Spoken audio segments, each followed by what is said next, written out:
Hello, everyone. This is your Prince of Alchemy with his first ever streaming. Hey, everybody. Hello, all my 11 subscribers. How y'all doing? Oh, man. It's pretty lonely out here. Jeez.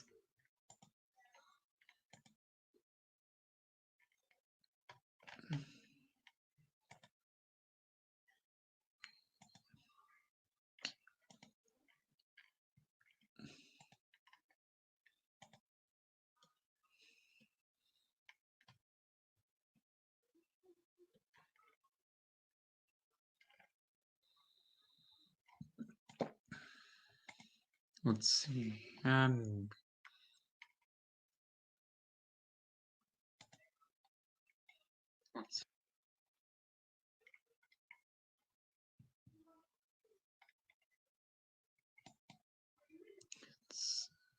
It's a little lonely. Man. Just waiting around for my friends, I guess. Don't know.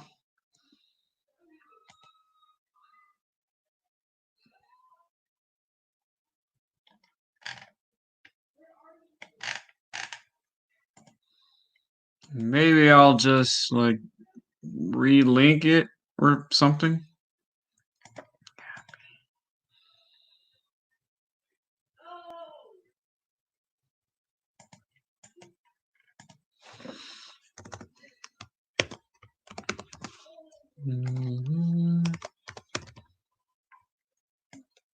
No, I already provide a stream. Shit. Oh, I can't edit the audio. I can't edit the video length, which blows, and there's nothing. Alright, I might as well just talk about it. So, what am I going to talk about tonight? Well, I recently got done with Pokemon Sword for Nintendo Switch. I almost said Pokemon X. It's like, man, I haven't touched X in like maybe 5 6 years, I want to say. You know, Pokemon Sword. Oh man. So, what can I talk about? Well, let's get over the gameplay first, since I know everybody loves that. Yeah, it's the same thing. You go catch Pokemon, fight gym leaders, fight Elite Four, all that jazz. Well, except in this game, there is no Elite Four. You just rematch the gym leaders. Maybe they want to save on budget constraints, or maybe they just couldn't think of any. I don't know. So, how does this game play out? How do you like pick your attack? It's pretty simple. It functions in how like pre-DS Pokemon works. You basically manually select an attack. You just don't go stylus, Chaz. What am I doing? Anyway, what about the XP system? Like Pokemon gaining experience and stuff. Well, it functions almost very similar on how the EXP share works in Gen 6 and 7. Except there is no EXP share in this game, which is odd. I've always been rather mixed on the whole idea of the EXP system from Gen 6 onward. It's like, yeah, there isn't really a whole lot of grinding. It saves a lot of time level grinding, which is appreciated, but at the same time, it just makes everything look so easy because you're so over leveled. It's ridiculous. Another thing I wanted to bring up is the escape rope. Now, a lot of people, I know it's a very weird thing, but it's a key item now. And it functions on how the escape rope actually works. The key difference is I really like on how ultra convenient it is that you can escape from dungeons anytime you want, but the problem is you never get lost in this game. It's ridiculous.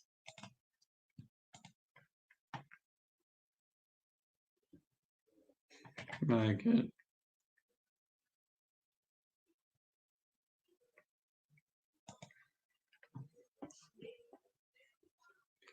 Anyway.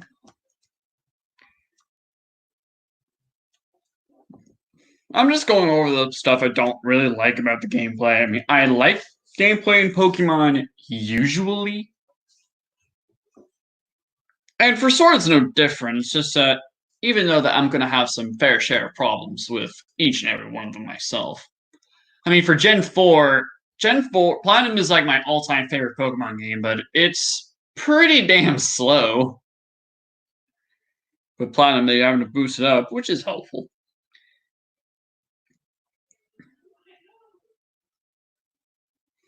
Oh, what do we have? The difficulty curve. You know on how you select a certain starter, there's always going to be some gyms that are like challenging if you're not very prepared for it, or if you're like super weak to it, and it's not going to be helpful. Basically, the first three gyms are grass, water, and fire in that respective order. And I really like that as it's basically a reflection of the your starter Pokemon, which are grass, water, fire. But therein lies a problem. You have to wait a super long time before you get to the first gym, which is longer than usual in any Pokemon game. I mean, you usually do it in like you have to wait 2 towns and then you go to the first gym in the third one. Like 2 or 3. 2 towns and then town the gym. In this game, you go from your hometown to the secondary town. You go on a train. You go on the third. You go in the city where the third gym is, and then you go to the first gym. And before that time, you find leftovers. Yeah, you can find leftovers predict super early in the game, which is confusing since you say that until like mid game or late game or hell post game, but you don't really usually find it super early in the game unless you get super lucky or something to that degree. To that degree. And for people like me, you actually have a full team of Pokemon already ready. And I'll promise I'll boot up my Nintendo Switch just so I can just recap my whole team, what I beat him with.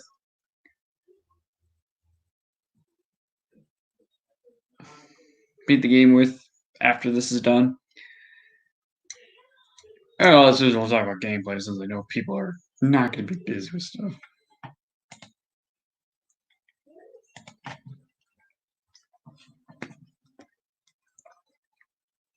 Anyway, you have your Pokemon. Some of your Pokemon have already evolved, and that's like all.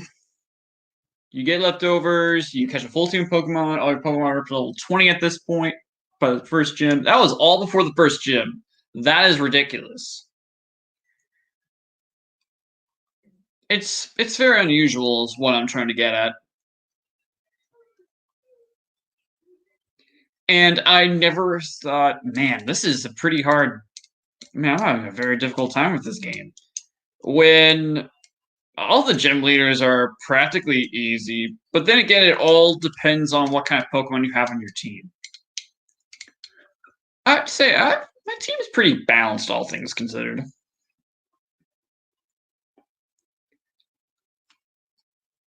Man, I'm not really too huge on the gameplay, it seems like, but don't worry, there are some things that I actually really love.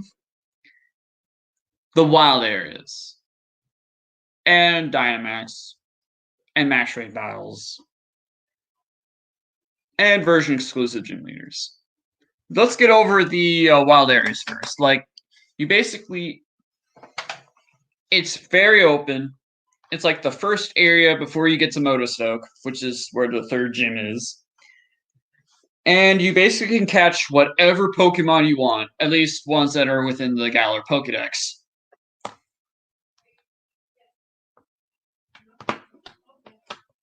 Than the Galar Pokedex. Like you can catch.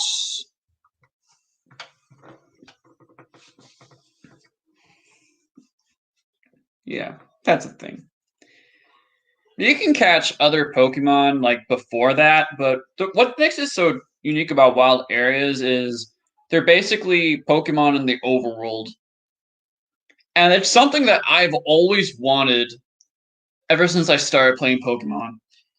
Because you look at the anime, right? And there's like a lot of gyms, like a lot of Pokemon that are like all over the place. Like they actually are like wild, like animals you could find in the wild. I've wanted a game that can accurately reflect that, and Sword deliver that to me on that regard.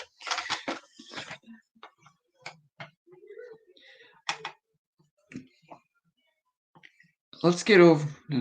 Yeah, that's all I need to discuss. Anyway, there's a Dynamaxing. Dynamaxing is like my favorite part about this game. Another one of my favorite parts. Basically, your Pokemon can grow up to kaiju size in Pokemon battles. That is like only in like gym battles and in match raid battles, which is super helpful. I mean, not helpful, but it's awesome. Like having your Pokemon grow to the size of a kaiju, like Godzilla or Gamera, that's like super cool.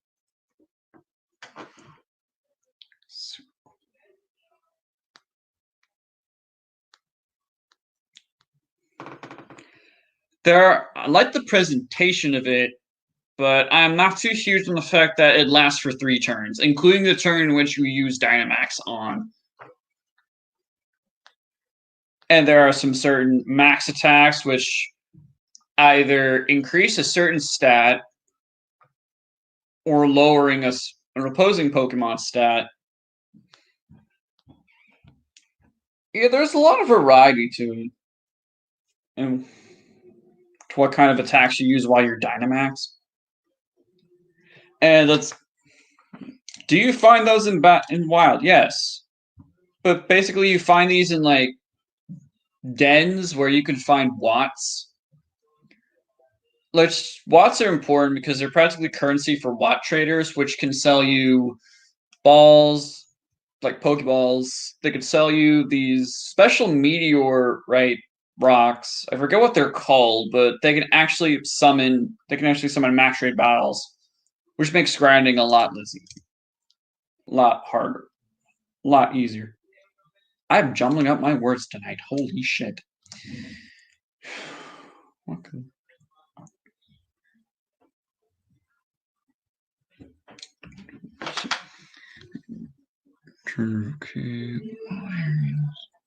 Match rate battles. What can I say about match rate battles per se?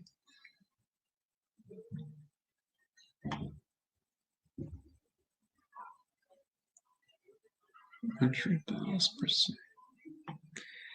Is that basically when you get into a match rate battle, you get the option to invite over people online, but I didn't because I do not have an online account for my Switch because online infrastructure is just ass cheeks. And I'm just waiting until Nintendo actually improves on it.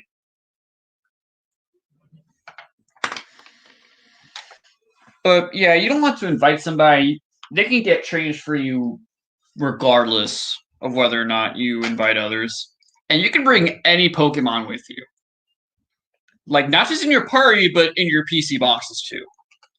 And I like that because it actually helps you with type advantage. Whether you have type advantage or not. And that's what these battles are like the reason why I do not like Dynamaxing being restricted to 3 turns. Because like you Dynamax and once a Dynamax wild Pokemon takes a certain amount of damage, they set up this shield and you have a shield. And it has like up to the number of bars it has is completely dependent on what kind of Pokemon it has. There's like a few Pokemon that could set up that barrier right out of the gate. Diggersby, for example, and it's annoying.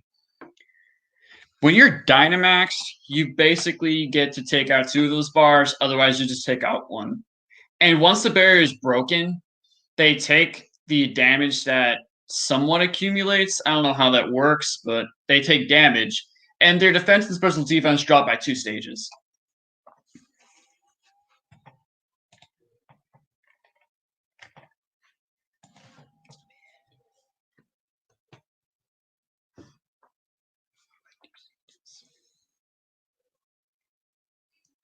Jeez. And yeah, when you KO a Dynamax Pokemon in these raid battles, you get the option to catch it. And no matter what ball you use, it's a guaranteed catch.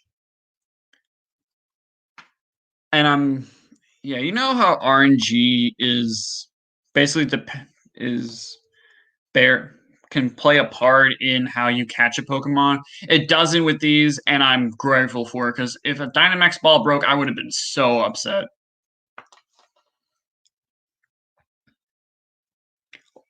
The last thing I want to talk about gameplay, what I really like is that there are version exclusive gym leaders. I played Pokemon Sword, so I ended up having a fighting type gym leader and a rock type gym leader. Whereas in Shield, they're replaced with Ghost and Ice.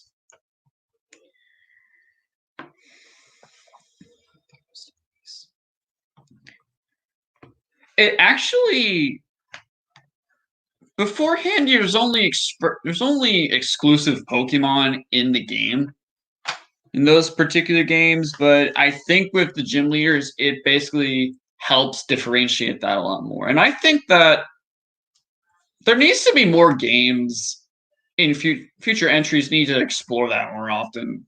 I wouldn't really mind that, to be honest. In case you're wondering what type of gym leaders there are outside of the 3 I've mentioned, there is fighting. For me, it's fighting or ghost if you're shield. Fairy, rock, or ice, again, if you're shield. Dark, yeah, they finally have a dark type gym leader. I'm happy. And a dragon type.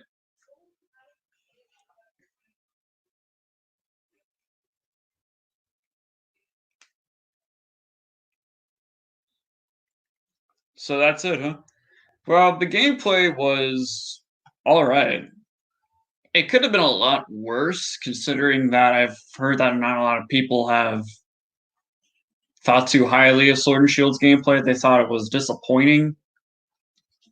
But on some areas, I liked it. On some areas, I definitely did. Now we just get on with.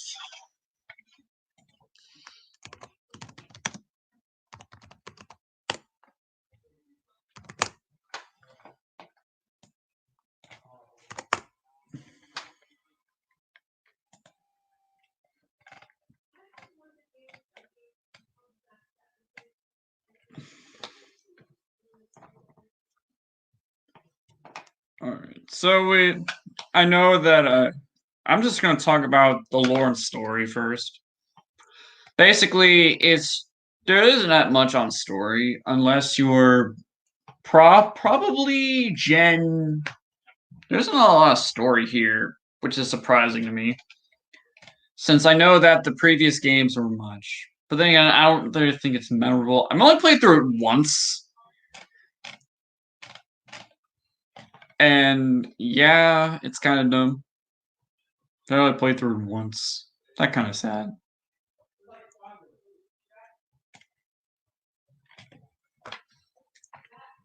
So, what is it about Galar's origins? There isn't really a whole lot on Bulbapedia, despite the game being out for like 4 months, which is strange.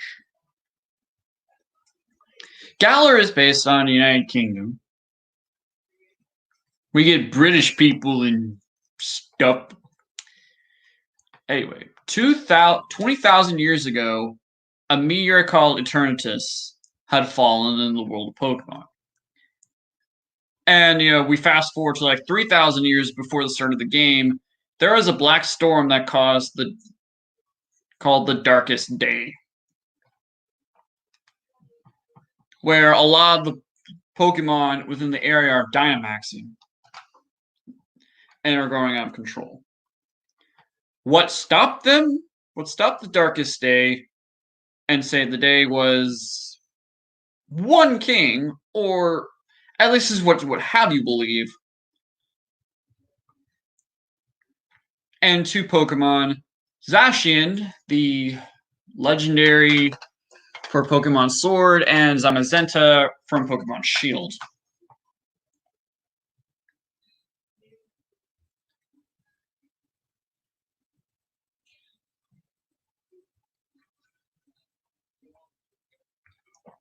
What makes this particularly interesting to me is that we actually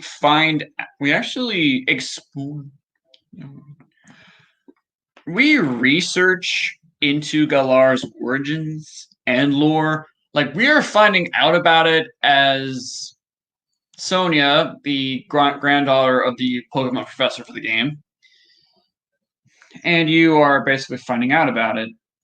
Player character finding out about it.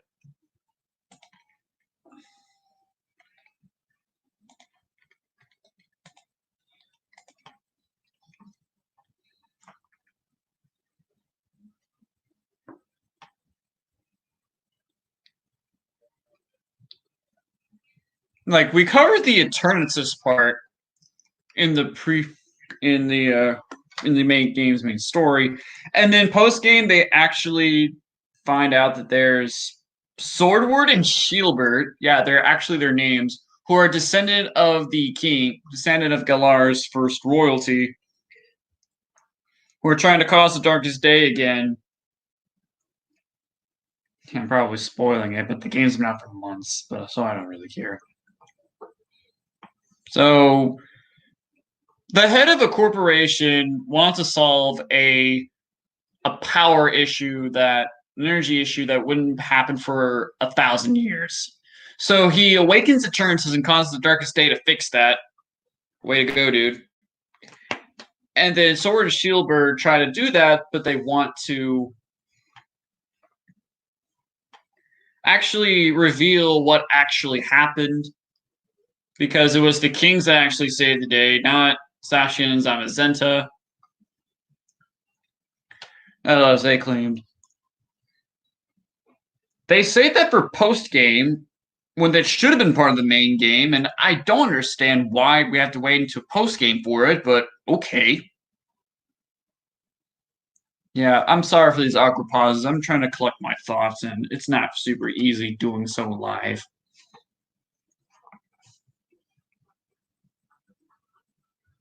Yeah, it's weird. Like, the Leftovers early game was actually, there's a trade-off where you don't get the Master Ball until post game. You don't get the box legendary until post game, which is strange, all things considered.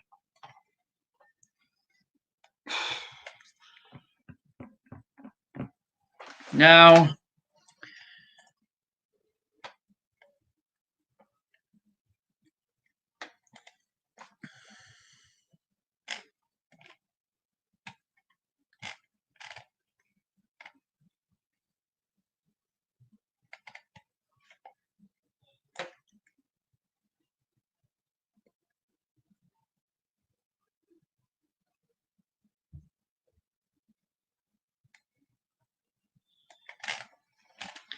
a lot of people are curious.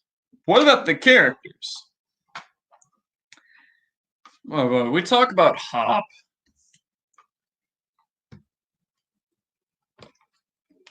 Hop is this super energetic guy who is like so excited because he dreams of being a champion like his brother Leon, and it's a very interesting take on the rival character, having him be related to the champion of the region. I wish they could have done more with him. Done more with him? Yeah. Leon as a champion is a lot more easygoing, which is a unique take on a champion. He's like this. He has a quirk about getting lost, but other than that, his personality I can easily define as super easygoing. But you compare him to like Gary or Blue, who is a huge douche. We get Lance, who is the mentor of sorts. Steven or Walls, who are cool. Cynthia, who is super strong. Alder, who is basically the wise mentor. Dianza and whoever else the champion is for Sun and Moon. I haven't gotten that far in Sun and Moon. I haven't touched it in like 4 years, 3 to 4 years. Like I started, it wasn't because I hated Sun and Moon. It was because I wanted to focus more on my college work. But don't worry, I'm replaying through all my old Pokemon games, and I'm almost done with Platinum. I just need to rematch all the all the Elite Four. But before that, I need to get my Pokemon up to level 70 beforehand. So yeah.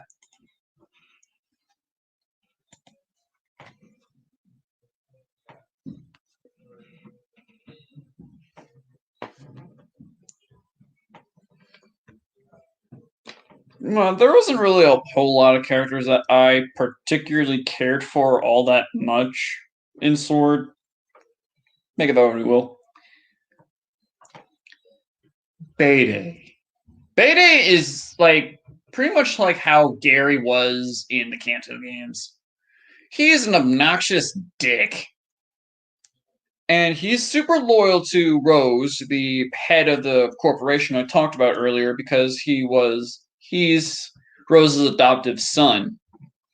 And he was gathering all the wishing stars for him. Said wishing stars are used to wake up Eternatus, by the way.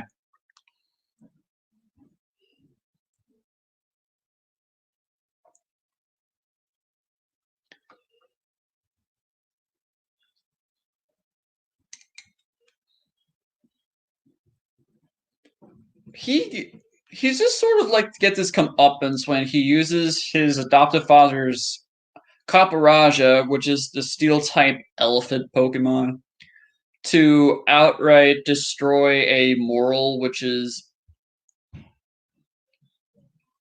basically very important to Galar's, which basically ruins ancient ruins of Galar. And Rose is like, dude, you don't do that kind of crap. You have no respect for Galar's history, and as such, he gets his challenger status revoked. And he gets trained up by the fairy type gym leader called Opal, who is this old woman who is obsessed with pink. I'm not gonna. It feels very satisfying getting his comeuppance, but I can't help but feel sad because disappointing a parent like that can pretty sting a little.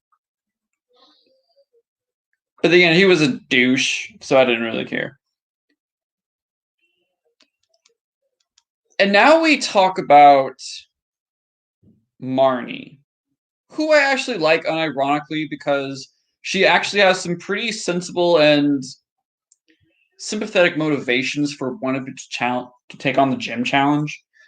Is because she lives in Spikemuth, which is like really dirty, kind of a shithole city where everything's a mess. And her older brother, Piers, is the dark type gym leader.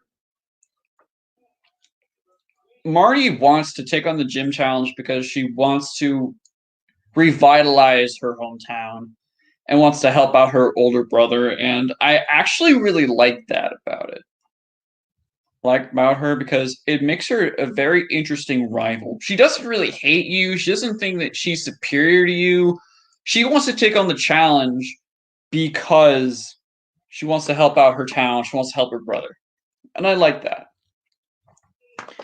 And we get to Team Yell, and they've been this really hyped to be this evil team, but they're not really evil. They're just obnoxious fanboys.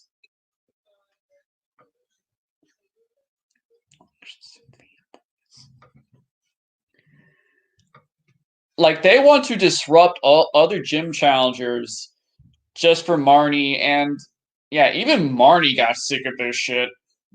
When I saw that when there was a one scene like later before the Sun's Gym where she just rips them apart for all their antics, and I'm like, thank you. You're pretty sensible. You yeah. She wants to accomplish her goals, but on her own merits, and that's like, yes. Thanks, Marnie. You're cool. But yeah, Team Yell seemed to be like a waste of time. Since their leader, Piers, is the gym leader, is not exactly the bad guy.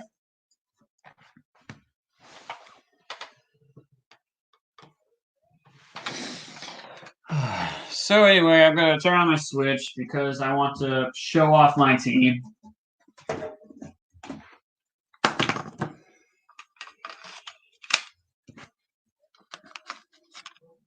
And I don't really have a good memory, so I'm just like turning on the game so I can just take it down. I will post in the comments what my team looks like. Now my current levels are 72 because I end up using EXP candies. I forgot about EXP candies. You get to harvest those whenever you want a max rate battle. You get rare candies. You also get TRs, technical records, and they basically teach a move. How they work is how TMs used to work before Gen 5. And I'm going to turn on the... Alright,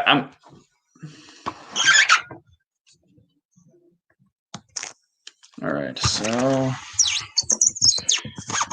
Pardon the quality of this camera, by the way. It's right from my freaking laptop.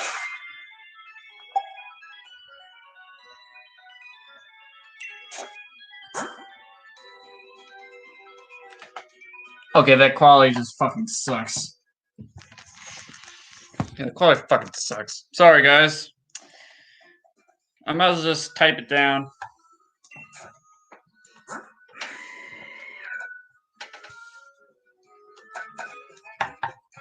So, yeah.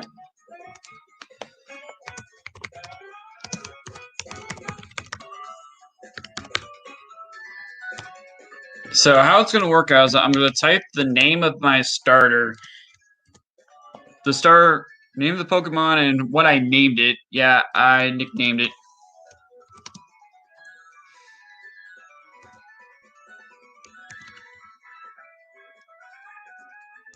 I'm also typing out its nature too, so...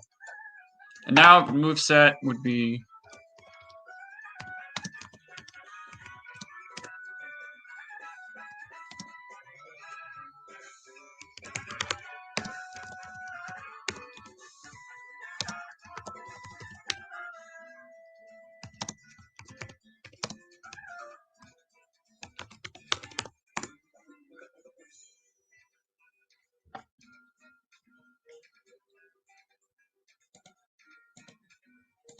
So here it is.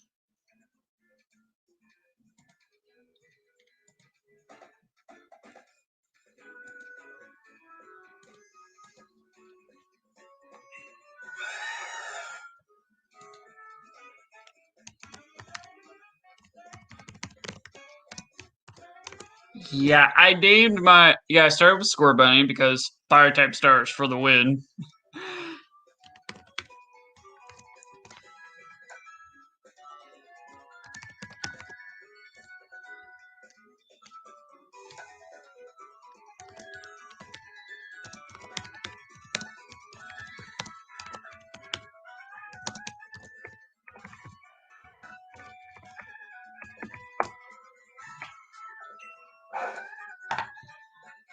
Yeah, I named my Corviknight Galahad because night motif stuffs. Lonely nature. So plus attack minus defense, which is weird because Steel Flying is usually a pretty good defensive typing, but yeah, whatever. Move set.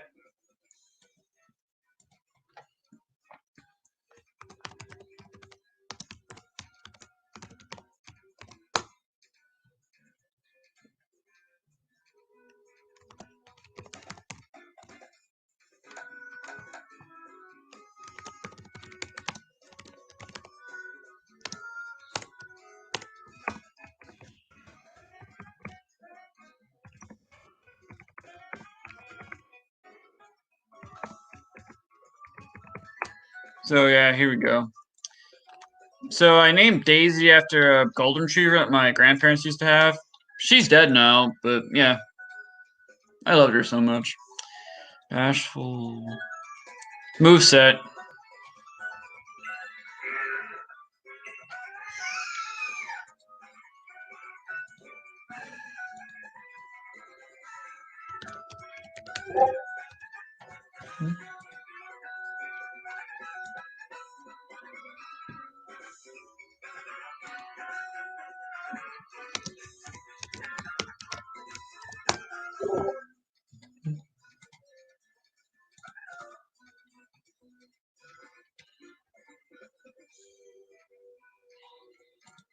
I have request my friends starting a stream. Yeah, fun fact, I caught 2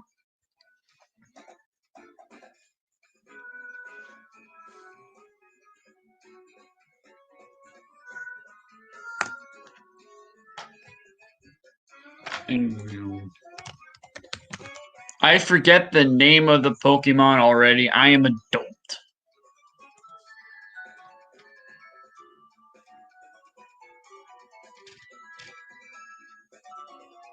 Milkray.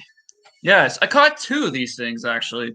20% encounter rate on Route 4. My first one had Jolly, and it's like, crap, I want to be a solid special attacker, so I call him Hasty. And I named it Sugar because I didn't have anything to give it. Move set would be Hasty.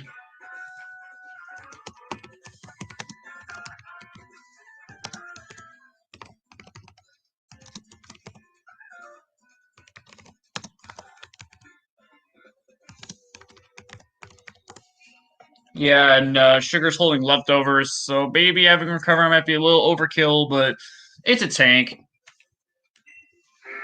And finally,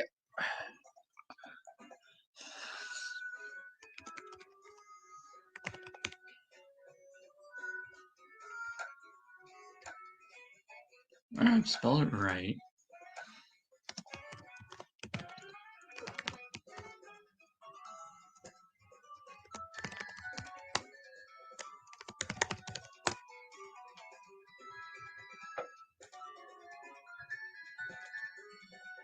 Yeah, I know it's supposed to. It's spelled without the I. Sorry.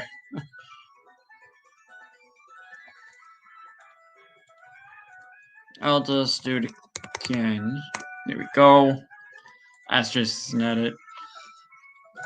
Moveset would be my Hydro Pump.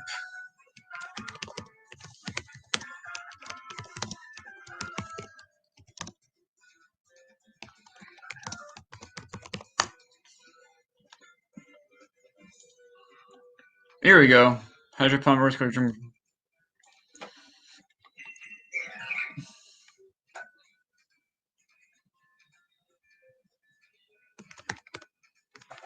And I got Roserade.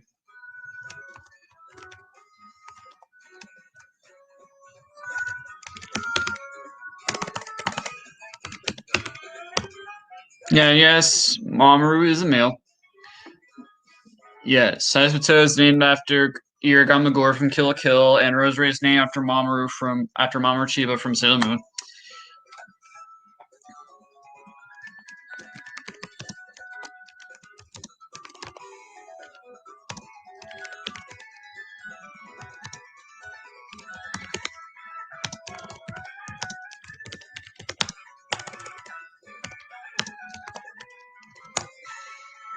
Yep, so here we go. Roserade Mamoru, Sassy Nature, Moveset, Energy Ball, Jordan.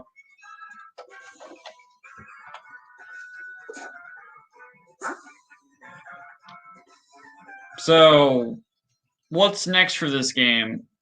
Well, there's the expansion pass, which covers Isle of Armor, which is coming out in June for anyone who's curious.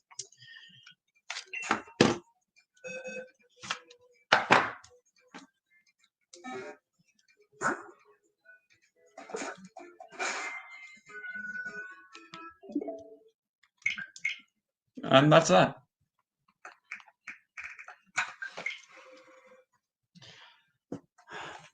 I'm very sorry for the awkward pauses and stuttering. This is my first stream, and there's probably going to be a habit of that, all things considered. And I'm very sorry in advance if there's any repeat occurrences of those for future streams.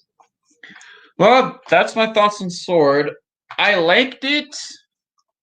I'm a tad disappointed, but there are some things I genuinely liked about the game. So yeah. Later, guys. See you next stream. Hopefully.